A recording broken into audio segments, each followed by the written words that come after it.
Register చేయించుకునే వాళ్ళు 40-50% మించి ఉండరు.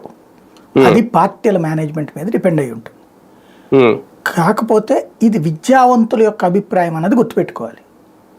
విద్యావంతులలో ఉండే చైతన్యానికి సాక్ష్యం ఇది.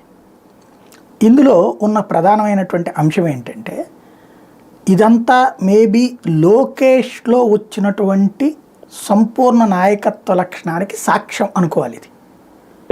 ఇది ఈ పర్సంటేజ్ ఆఫ్ పోలింగ్.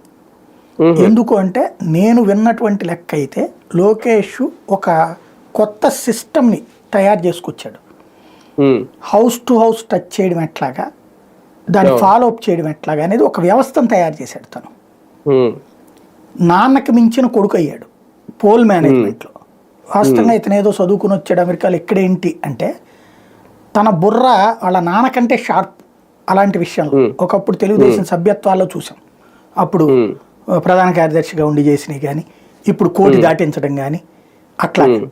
దానికి తోడు ఇప్పుడు ఇది ఒక పెద్ద ఆల్గారిథం తయారు చేశాడు తను.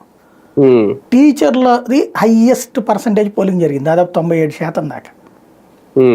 ఈయన విద్యాశాఖ మంత్రి.